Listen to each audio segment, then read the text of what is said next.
Hey everyone, Brian and Jeff with WorkshopAddict.com, and we have in front of us Milwaukee's new FUEL M12 Stubby Impact wrenches. These come in a 1/4 inch, 3/8 inch, and 1/2 inch models. Pretty cool little tools. I love it that you're getting a lot of power in a small tool on a 12-volt platform. They are nice and small, everything's compact. They remind you, or remind me, a little bit of some of the new M18 impact drivers. They're small, the motor's in there. And in fact, we were kind of commenting that they looked very similar to some of our air tools that we have out. I mean, down to a T. Yeah, it's real close if you line them up. So when you really look at what Milwaukee's doing here, is they're trying to come out in the automotive world and just kill it.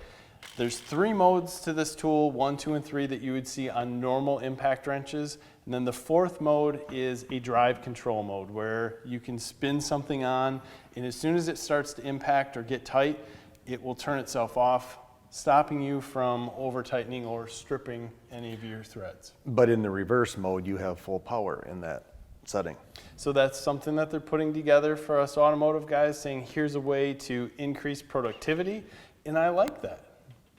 And just the fact that how much smaller they're making them, you mechanics, you're gonna be able to get these in just about anywhere. We keep on pounding every review we do on an impact wrench and say, what are we gonna use all this power for? Because whatever 1,500 foot-pounds of nut-busting torque, you're never gonna use it. You can get away with 450. So Milwaukee's mid-torque impact wrench is by far been our favorite. Right. It is more expensive. We don't recommend it for just the average DIY guy because you can strip things out. It's got some power. We've recommended lesser things that are a little bit more affordable. All these tools you have to use a little bit of finesse with. You do, You but have to learn them. with this being said, on this 1/2 inch model, you have 250 foot-pounds of nut-busting torque. What is that real world? Let's say 175? Yeah. And then the 3/8 is the same, and then the 1/4 inch is 100 foot-pounds of nut-busting torque. So I'm gonna drop that one and say maybe 60-ish. Yeah. You can still do some damage with all that, no matter what. Using a 1/4 inch gun, how often are you gonna be breaking something that needs 100 foot-pounds to break it? Yeah, and you're not using this for lug nuts. Let's just go No. out there. We used the 1/2 inch and a little bit of the 3/8 for some lug nut use. No issue taking off some things. It does hammer a little bit more than our 1,500 foot-pound ones do. But it still does the job. It does the job great. And a lot smaller. If you want to use something light, that's it. That's where it's at. But I will warn you, when you're using something that is a little bit smaller, you start using adapters, you start using extensions, or you start using non-impact rated sockets, power goes down.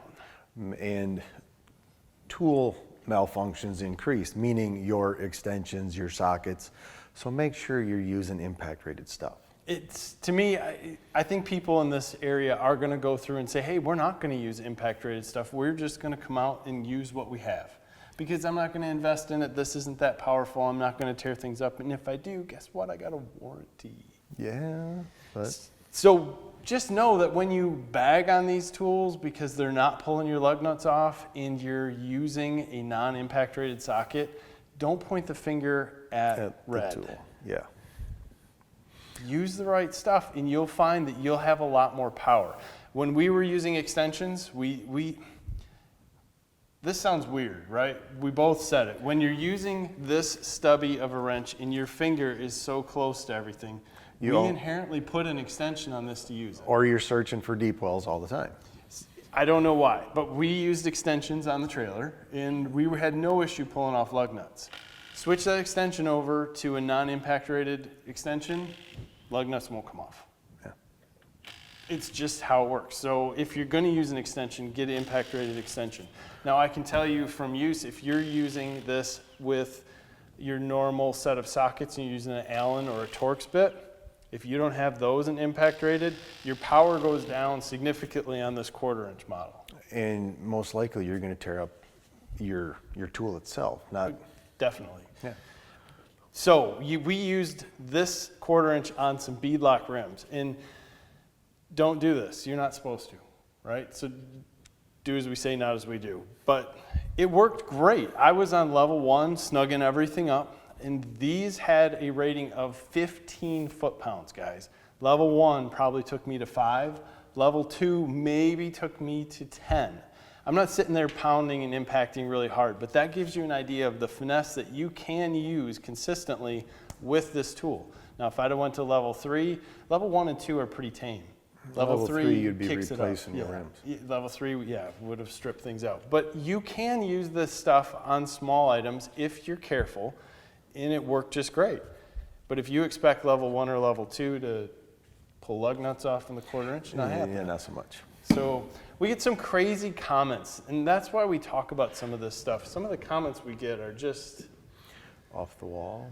yeah, and I don't know why. But either way, the one comment that we are going to throw out here, this Ingersoll Rand was our go-to prior to this. There is a significant size difference between the Milwaukee and the Ingersoll Rand. Milwaukee is much more stubby, as we will call it. The front of it, though, it's really flat and a little more wide on the Milwaukee. The IR is narrower on the top. I don't know if that will allow you to get into more or less places.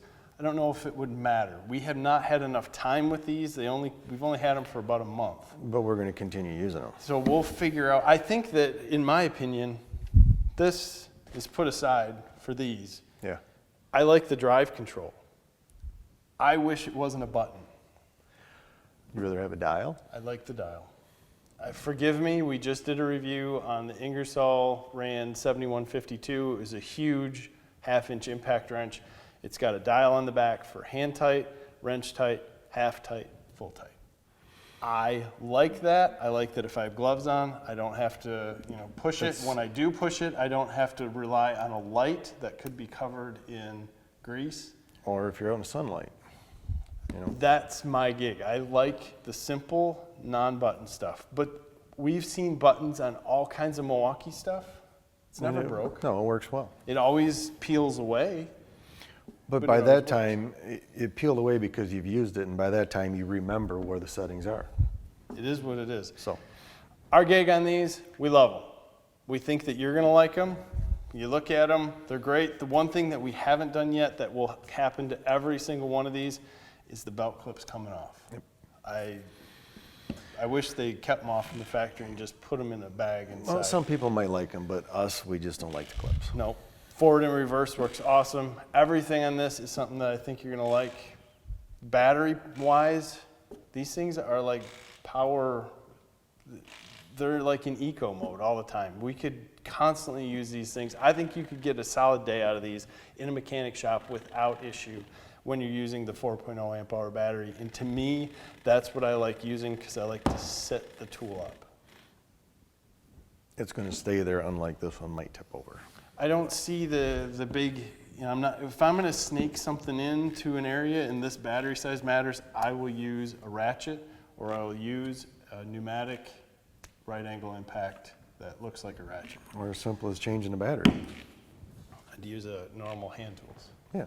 I am one that pulls out hand tools more often, right? You Yes, constantly you are. ragging me. All these power tools around and you're using hand tools all the time. And I know where We're slowly changing, yeah. I know where the torque is. I can feel it. If you tell me put it to 60 pounds, I can get it pretty close just with the wrench, guessing. Well, that's Can't one do thing it. with these. You're going to check them with a torque wrench afterwards anyways. So this is, you could consider it a time savings, but you're still double checking your torques. That's why I like the drive control. Put it in quick, move on, check it, Yep. go from there. Anyways, these things are out. You can go out and buy them. We'll have a lot more information in the description below as far as specs, as far as pricing. We'll put some links down there. Guys, we appreciate your time, but we also want some comments on what you think about this. Do you use these with impact rated sockets, or are you just gonna go out and use them with your normal chrome sockets? How do you want us to test them? We've already shown you multiple times that you can destroy normal sockets with impacts, but give us some of your feedback on that. We'd appreciate it. As always, give us a like, follow us on social media, go out and hug your mom. Have a great day. See ya.